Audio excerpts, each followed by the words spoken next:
Some people don't fall in love. They attach, they watch, they wait, and when something stands between them and what they want, they remove it.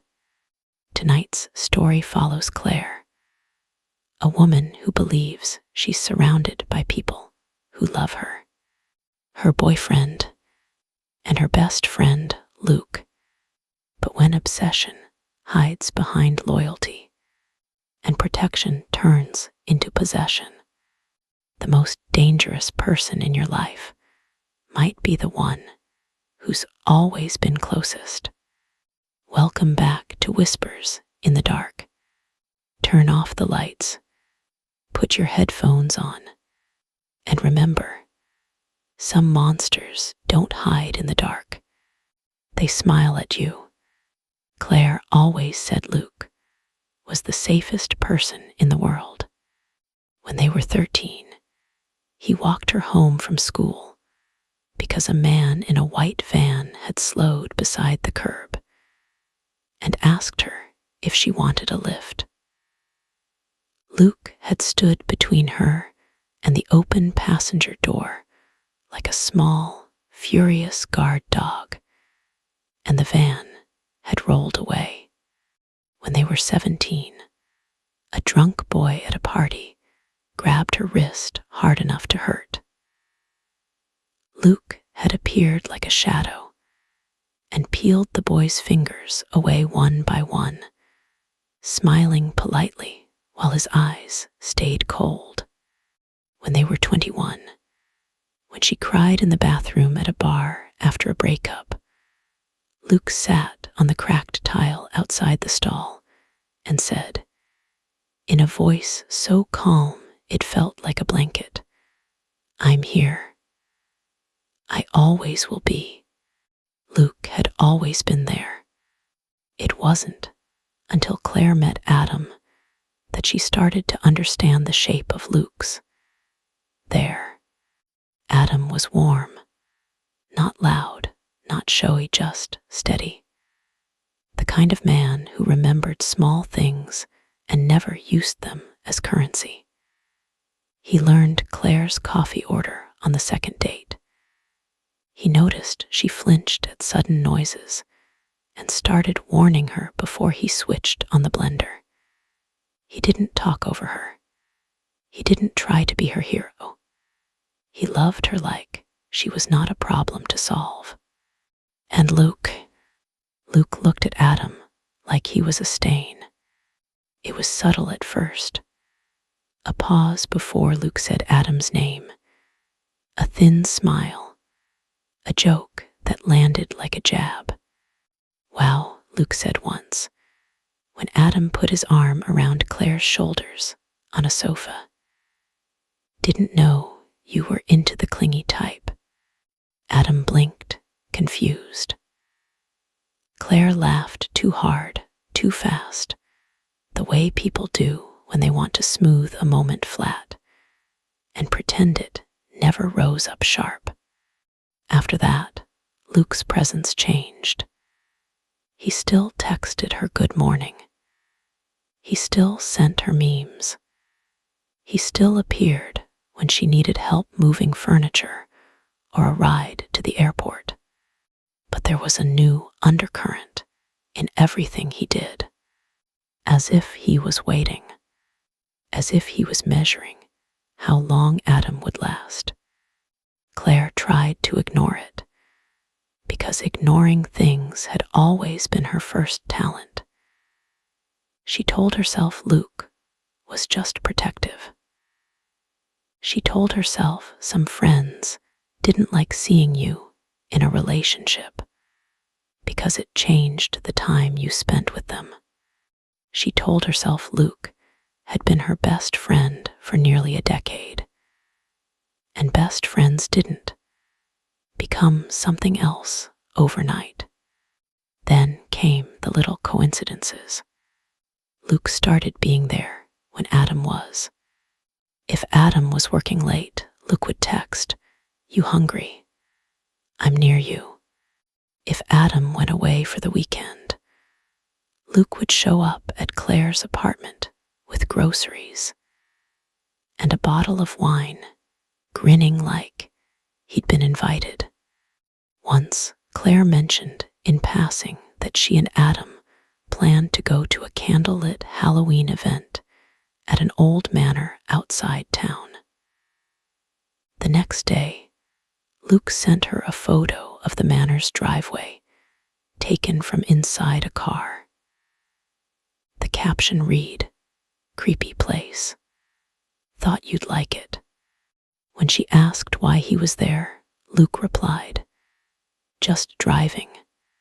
Claire stared at the screen for a long time, feeling something cold move behind her ribs. Another time, she and Adam had a minor argument in Adam's kitchen. Nothing serious. Just two tired people bumping into each other's stress. Claire left, sat in her car, and cried for a minute before wiping her face and going back inside. Her phone buzzed. "Are you okay?" Luke texted. Claire's fingers froze above the keyboard.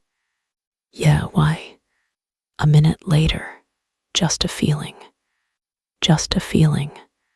After that, the air around Luke started to feel crowded, like there was someone else in the room with them whenever he smiled. The strangest part was that Luke never said outright what lived in his eyes. He never said, "I want you." He never confessed. He never tried to kiss her. He didn't need to. It was in the way he listened to her speak, as if he was memorizing every word for later. It was in how he stood too close in doorways and hallways, forcing her to brush past him. It was in the way his gaze snagged on the curve of her mouth when she laughed. The way his smile didn't always match. Claire told herself she was imagining it, until the night she was. It started like a normal Friday. Rain slid down the city windows like the world was melting. The sky was the color of old bruises, and streetlights glowed with soft halos. Adam had invited Claire to his place for dinner. He said he'd make pasta. He said he'd found a new playlist. He promised he'd light the ridiculous vanilla candle Claire secretly loved. Claire spent extra time getting ready, not because Adam demanded it. He never did. But because being with him made her want to show up as her best self. She stepped out of her apartment building, pulling her coat tight. The rain was cold enough to make her eyes water. Her phone vibrated. Luke. She considered ignoring it. Lately, she'd been doing that more often. Every time she did, guilt crawled up her throat, because Luke had been her best friend, and best friends answered. She answered. "Hey," she said. Luke's voice sounded brighter than it should have in the rain. "Claire, where are you?" "On my way to Adam's." A small pause, a sound like a smile being pressed into place. "Oh, right, the dinner." "Yes." Another pause. "I was thinking we could hang out tonight. It's been a while." Claire shut her eyes briefly. "I'm seeing Adam." "You always see Adam." "Luke." He chuckled softly, like she'd said something cute. "I miss you." The rain tapped the hood of a parked car beside her, rhythmic and patient. "I've been busy," she said, aiming for gentle. "I could come with you," Luke said, like it was the most normal suggestion in the world. "What? No, This is a date night. Silence, then. He's not good for you. Claire stopped walking. The street around her felt suddenly too quiet, the rain louder by contrast. What did you say? He's not good for you, Luke repeated, calm as glass. He's taking you away. You don't laugh as much. You don't call as much. You don't need me anymore. Luke, her voice cracked with disbelief. This isn't about you. A thin inhale on the other end. Everything is about me when it comes to you. Claire's stomach dipped. Luke, you're scaring me. He made a sound that might have been a laugh, but there was no humor in it. I would never hurt you. The way he said it made her skin tighten. I've got to go, Claire said quickly. I'll talk to you later. Claire, Luke said, and his voice sharpened like a blade drawn slowly. Don't go in there. Her breath snagged. What? Don't go in there, he repeated softer. Not yet. A prickle crawled up the back of her neck, the sensation of being watched. Claire looked around automatically. Rain, empty sidewalk. A couple across the street, huddled under one umbrella. What are you talking about? She whispered. Luke sighed, as if he was tired. I just want it to be right. Right, Claire echoed. I love you, Luke said, finally, plainly, like he was stating a fact. I've always loved you. The rain slid off her eyelashes. The streetlight above her hummed faintly. Luke, I care about you, she said, choosing her words like stepping stones. But I don't. You don't have to say it, he interrupted, almost cheerful. Not yet. Luke, see you soon, he said warmly. And then he hung up. Claire stood there for a moment, rain soaking the shoulders of her coat, phone pressed to her ear, even after the line went dead. Her heart beat too fast, too loud, like it was trying to warn her. Don't go in there. Not yet. It was ridiculous. Luke was dramatic. Luke got weird sometimes. Luke said things he didn't mean when he felt left out. And yet, Claire's fingers were numb as she locked her phone and shoved it into her pocket. She forced herself to keep walking. Adam lived in a converted brick building, one of those renovated places with tall windows and hallways that smelled faintly of paint and old dust. The lobby lights always flickered like they were hesitant to commit to being on. The elevator was slow and made a tired groan as it climbed. Claire pressed the button for the third floor. The doors slid shut with a soft, final sound. As the elevator rose, she had the strange sense that something rose with it, unseen, an idea, a shadow, a presence coiling in the narrow air. She shook it off, rubbed her cold hands together, and tried to focus on the promise of warm pasta and that stupid vanilla candle. The elevator opened onto the third-floor hallway. The corridor was long, carpeted, and dim. Someone's TV murmured behind one door. The air smelled like wet wool and someone's dinner. Claire walked toward Adam's unit. Halfway down, she noticed something. Adam's door was cracked open. Not wide, not dramatic, just unlatched, a thin line of darkness splitting the warm hallway light. Claire slowed. Adam never left his door open. Her mind offered simple explanations. Maybe he took out the trash. Maybe he stepped into the hall for a second and didn't pull it fully shut. Maybe her phone buzzed again in her pocket, as if it could feel her thoughts. She didn't take it out. She approached the door and placed her hand lightly on it. The wood felt colder than it should have. Adam, she called softly, pushing the door. It opened with a quiet, reluctant scrape. Inside, the apartment was darker than usual. The overhead light in the living room was off.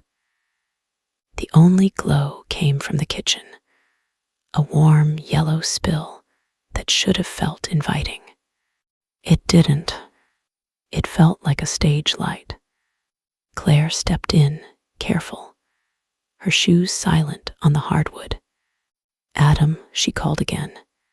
No answer, but there was a sound. A wet, small sound, irregular, like something being moved that shouldn't be moved, like fabric dragging, like someone breathing too close. Claire's skin tightened. The kitchen light was on. Claire moved toward it, heart thudding. She rounded the corner into the kitchen, and time did something strange, like it couldn't decide whether to keep going. Claire screamed in shock when she entered the room. Her best friend Luke was crouched over the mutilated body with a knife, dripping with crimson blood over her boyfriend's body. Adam lay on the floor in a shape that didn't make sense, his shirt dark and soaked, the tiles slick beneath him. The room smelled metallic and hot, like pennies left in the sun. Claire's brain tried desperately to rearrange what she was seeing into something that belonged in the world, an accident, a nightmare, a prank. But Luke was real. The knife was real. The blood was real. He snapped his head to her, smiling as he stood up. Claire, you're here, Luke said with eagerness. Warm tears fell from Claire's eyes. She wanted to run or fight, but she couldn't move. Her legs didn't allow her to. Luke quickly ran up to her, holding Claire's face with his empty hand. No, no, no, don't cry. It's okay, I'm here for you, he whispered. He smiled crazily at her with his dark, cold eyes. Claire's breath came out in broken pieces. Her gaze dragged past Luke's shoulder, back to the floor. Her boyfriend lay there, his stomach cut open with his organs visible along with his missing eyes, with nothing but a blood trail leading out of his eyes down his cheeks. Adam's eyes, open, unfocused, stared at nothing. There were dark tracks down his cheeks that looked like someone had tried to wipe something away and only smeared it. His mouth was slightly open, as if he'd been trying to speak and couldn't. Claire made a sound that didn't feel like it came from her throat, more like her chest had split. Luke, she whispered. Shush, Luke soothed, thumb stroking her cheek as if she were a child with a scraped knee. You don't have to look at him. You don't have to think about him. He's gone. Claire's hands trembled at her sides. She couldn't seem to lift them. Her body had become heavy, disobedient, as if fear had poured cement into her muscles. What did you do? She managed. Luke's smile widened, bright and wrong. I fixed it. Claire shook her head slowly, like denial could rewind time. You shouldn't have been here, Luke murmured, almost tenderly. I wanted it to be cleaner. I wanted you to come in and see that it was done, and then we could, he exhaled, eyes shining with something feverish. We could finally breathe. Claire's throat burned. Adam, Adam. Luke's expression flickered, annoyance passing over his face like a cloud. Don't say his name. Claire's knees wobbled. She forced herself to remain upright. Luke leaned in closer, his breath warm against her skin. You're safe now, he whispered. I'm the only one you need. I've always been the only one you need. Claire's eyes stung with tears. She stared at Luke's face, this face she'd known for years. This face that had smiled at her across classrooms and cafes and movie theaters. This face that had promised her safety. And she saw something behind it. Not new, not sudden. Something that had been there the whole time, waiting patiently for permission to become itself. Claire, Luke said, still cupping her face, still gentle. You're shaking. She realized she was. Her body, finally waking up, began to tremble violently. The paralysis loosened just enough for terror to spill into motion. Let me go, she whispered. Luke's eyes widened slightly, as if he hadn't expected her to say that. What? Let me go, she repeated louder. And there was something in her voice now, an edge, a crack in the spell. Luke's smile twitched. No. The word was simple, absolute. Claire's chest tightened. Luke, please. He tilted his head, listening to her as if she were speaking a language he found charming, but didn't intend to learn. You don't mean that. Claire's gaze flicked to the knife in his other hand. Blood dripped from the blade in slow, patient drops, making small, dark marks on the tile. Her stomach heaved. Luke noticed her looking. His grip on her face tightened, not painful, but possessive. Like holding a thing he feared might slip away. I did it for you, he said, voice softening into something almost pleading. Don't make me the bad guy. Claire swallowed, forcing air into her lungs. Her mind raced, scrabbling for survival strategies.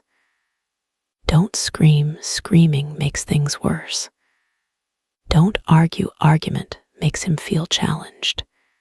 Keep him talking. Keep him calm. Find an exit. But the exit was behind Luke, and Luke was between her and everything. You broke in, she whispered, buying time.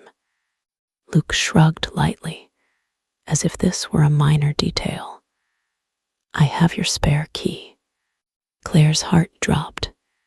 She remembered, suddenly, months ago, standing in her apartment, laughing as Luke juggled her keys and said, What if you lose these? And she tossed him the spare like it was nothing. Because Luke was safe. Because Luke was her best friend. Because she'd never imagined safety could become a trap.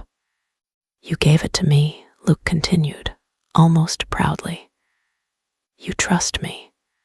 Claire's mouth went dry. Luke's gaze flicked over her face, reading every micro-expression the way he always had. Then his eyes softened, and he smiled again warm, familiar, almost convincing. "Come on," he said gently. "Let's go home." Home, a word she'd once associated with comfort. Now it sounded like a locked door. Claire tried to step back. Luke's hand slid from her cheek to her throat, not squeezing, just resting there like a promise. "Don't," he said quietly. Claire froze. Luke's voice softened again, coaxing. "You're in shock. I get it. It's a lot. But it's done. The obstacle is gone." Obstacle? Claire's eyes blurred. Luke leaned forward and brushed his forehead against hers like an intimate gesture, like a lover's reassurance. "I'm not going to hurt you," he whispered. "I could never hurt you. I love you." Claire's breath hitched. "I just need you to choose me," Luke said, and the tenderness in his voice made it worse. For once, Claire stared at him, and something inside her, some small, stubborn piece, refused to die. She forced her voice to steady. "Luke, put the knife down." He blinked, surprised by her calmness. "Why?" "Because," she said softly, "you're scaring me." For a split second, Luke looked genuinely wounded, like a child told they'd ruined a surprise. Then his expression smoothed into something colder. "You don't get to be scared of me," he said. Claire's hands clenched involuntarily. Luke's eyes narrowed. "I saved you." "You didn't save me," Claire whispered. "You ruined my life." "That did it." The warmth vanished completely, replaced by something sharp and ancient. Luke's jaw tightened, and for the first time, she saw the anger he'd always hidden behind politeness. "You would have left me," he hissed. "You were already leaving me." Claire took a shaky breath. "Luke, You were going to marry him someday," Luke snapped, voice rising. "You were going to have his children. You were going to wake up next to him every day and forget I exist."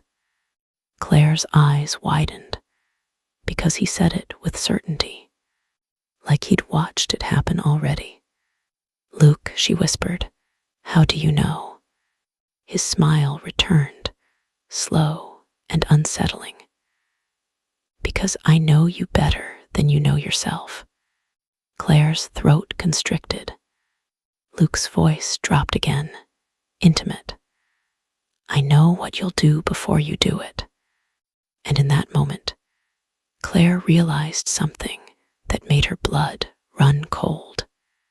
Luke hadn't just been present in her life. He'd been studying it, mapping it, owning it.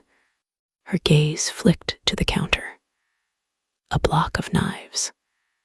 A phone lying near the sink, Adam's phone, screen dark. A glass of wine on the table, half finished. The vanilla candle unlit. Normal details ruined. Claire forced herself not to look at Adam again. If she looked too long, she might break. Luke's hand still hovered at her throat, like a leash. "Come on," Luke said, voice gentle again, as if the outburst never happened. "We can talk. We can make a plan." "A plan," Claire echoed faintly. Luke nodded eagerly. "Yes, we'll tell people he left." Or he glanced back at the floor, eyes glittering with calculation.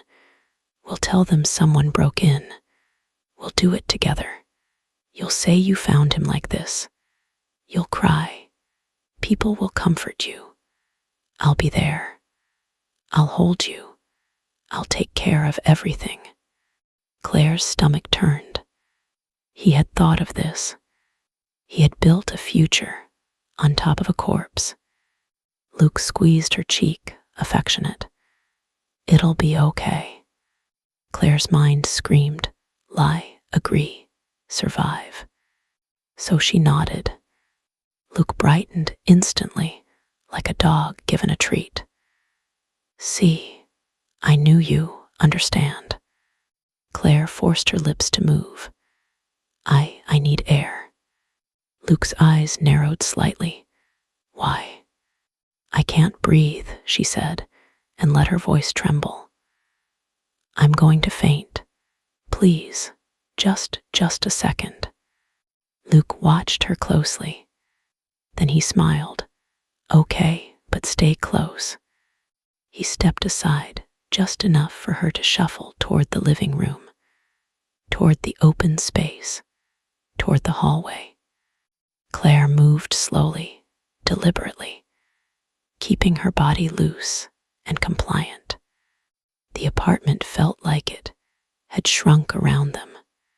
The hallway beyond the front door seemed impossibly far. Luke followed, barefoot on the hardwood, knife still in his hand, but lowered now, casual, as if it belonged there. Claire's eyes flicked to the door. It was still open a crack. A crack could be enough. Claire, Luke warned softly, noticing her glance. She forced herself to look away. I'm not going anywhere. Luke hummed, satisfied. Claire's mind raced. How do I get out? How do I get out? Her phone was in her pocket. If she could call. No, Luke would hear. If she could run.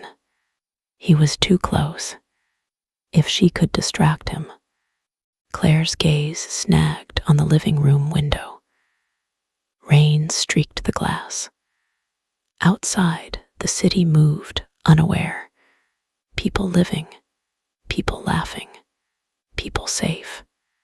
Claire stepped closer to the window, acting dazed. Luke came up behind her. You're doing so good, he murmured. Claire's stomach clenched at the praise. Luke's reflection appeared in the glass behind her, his face smudged with dark streaks. Eyes bright, smile too wide. A stranger wearing someone she loved. Claire swallowed. Luke, why him? Luke's smile softened. Because he wouldn't move. Claire nodded slowly, as if accepting it. Was it hard? She asked quietly. Luke chuckled. He begged. Claire's throat tightened. Luke leaned closer, his voice turning dreamy. But it's okay. You're worth it. Worth it. Claire's hands curled into fists at her sides. She forced her voice to stay calm. If I'm worth it, then you'll listen to me. Luke tilted his head. Yes. Claire turned slowly to face him, meeting his eyes. You need to wash up, she said gently, like giving advice to someone upset. You can't go outside like that. People will notice, will mess up your plan. Luke blinked. She could see the gears turning. The way he loved control, loved clean. The way he wanted to be perfect. He glanced down at himself, the stains, the mess. His mouth tightened. You're right. Claire's heart pounded. Luke nodded. You're so smart. He turned toward the bathroom. Stay here, he said. Claire nodded obediently, forcing her face to remain soft. Luke walked away. The moment his back was turned, Claire moved. Not running yet, moving like she was still compliant, still in shock. She drifted toward the front door. Luke's voice called from the hallway. I'll be quick. Claire's fingers brushed the door handle. Slowly, slowly. Then, a sound behind her. A soft footstep, too fast. Claire whipped around. Luke was watching her from the hallway, head tilted, expression blank. You were going to run, he said softly. Claire's blood turned to ice.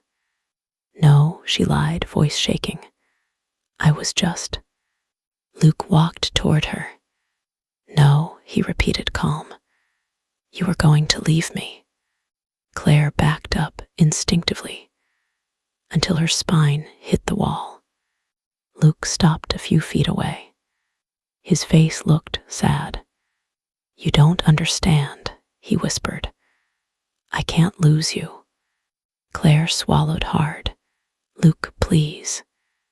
Luke's eyes gleamed. I told you I would never hurt you. Claire's breath hitched. Luke lifted the knife slightly, not threatening, not dramatic. Like he was considering it. I would never hurt you, he repeated. But I will stop you. Claire's mind screamed. Her legs finally unlocked, not with courage, but with desperation. She shoved past him. Luke lunged. Claire heard the scrape of the blade against the wall as she twisted away. The sound was like a scream made of metal. She bolted toward the kitchen because her brain chose motion over logic, because the front door was blocked by him now. The kitchen light glared, the floor near Adam. Claire swallowed a sob and jumped around it, refusing to look. She grabbed the first thing her hands found. Adam's heavy cast iron pan from the stove top. Behind her, Luke entered the kitchen slowly, like a predator that knew the prey had nowhere to go. Claire, he said, voice gentle, almost patient. You're making this harder. Claire lifted the pan with shaking arms. Stay back. Luke smiled faintly. You can't hit me. I can, she whispered, surprised by her own voice. Luke took another step. Claire swung. The pan connected with his shoulder, not his head, her aim ruined by fear. The impact made a dull, sick sound. Luke staggered back, eyes wide with shock. Then his face contorted. Not pain, betrayal. You, he breathed, voice cracking. You hurt me. Claire backed away, panting. Luke's eyes darkened, and the last trace of softness drained out of him. Okay, he said quietly. He rushed her. Claire screamed and swung again. This time, the pan caught him across the side of the head. Luke stumbled, knees buckling. The knife clattered to the tile. For a second, everything went silent except Claire's ragged breathing and the rain on the window. Luke blinked up at her, dazed.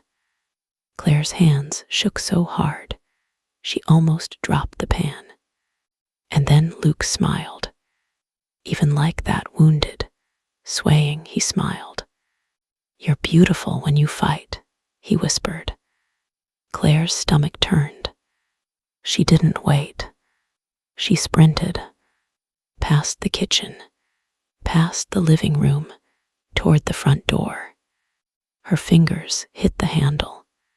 She yanked, and the door swung open into the hallway. Bright, ordinary hallway light flooded the apartment like salvation.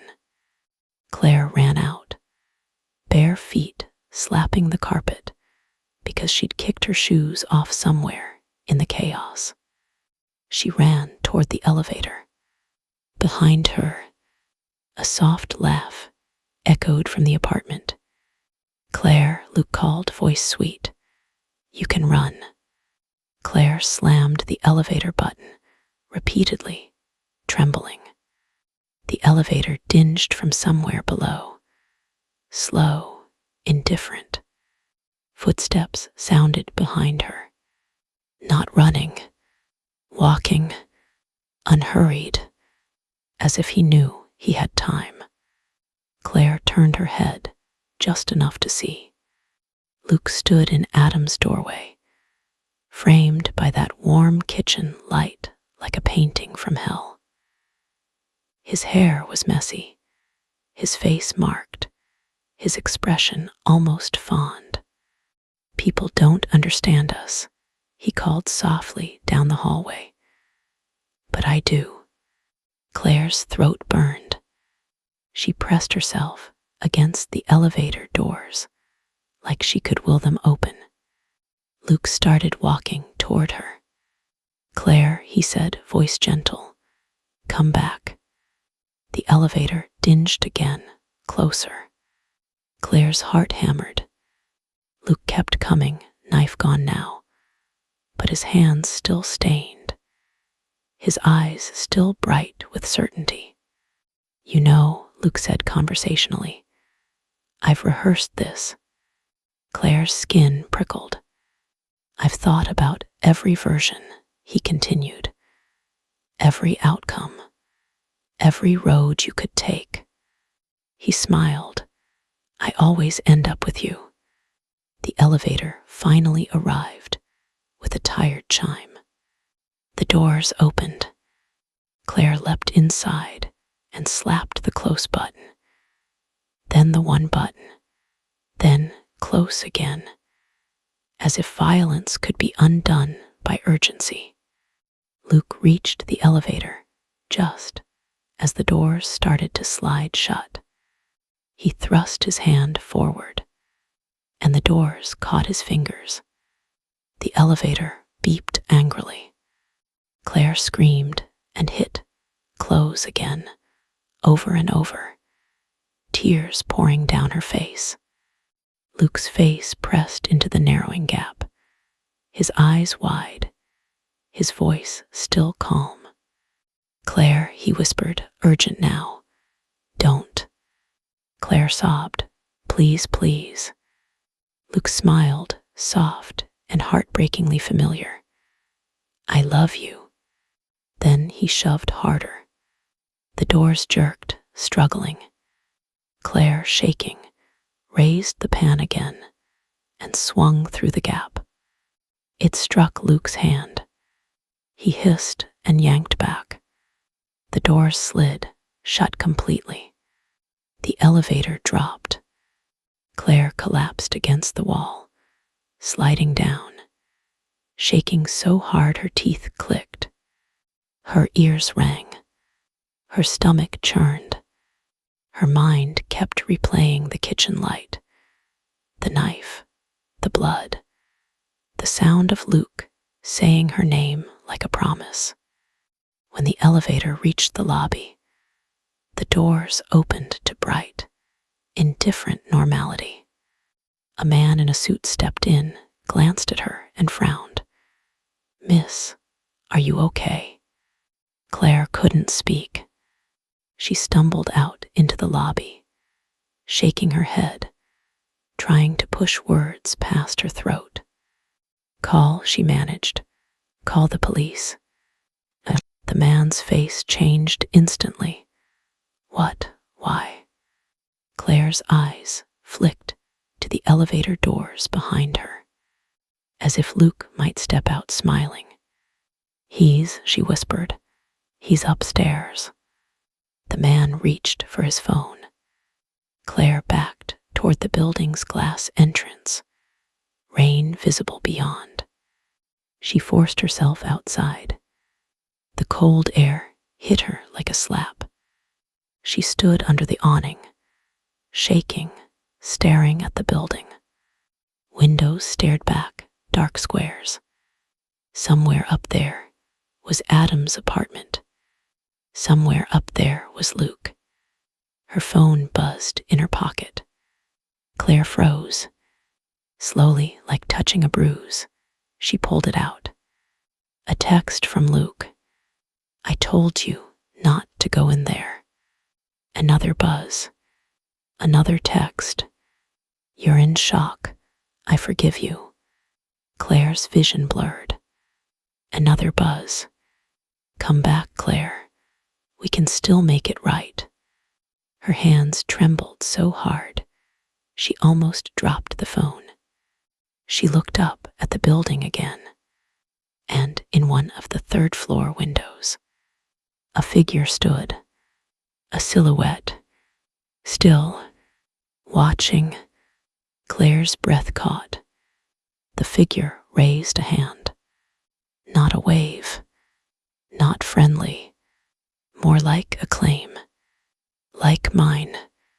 Claire stumbled back, nearly falling, and ran out into the rain, into the street, into the world that suddenly felt too open, and not open enough at all, because Luke had always been there, and now she understood. Luke wasn't her safest person. Luke was her patient one, the one who waited, the one who watched, the one who removed obstacles. And now that the biggest obstacle was gone, Claire had become the only thing left. If you made it to the end, you're still here. And if you're listening late at night, lock your doors, check your windows, and don't assume the people who love you in the right way. Thanks for listening to Whispers in the Dark. If you want more original, slow burn horror stories with a twist, subscribe, leave a like, and drop a comment with what you think Luke will do next. Until next time, sleep tight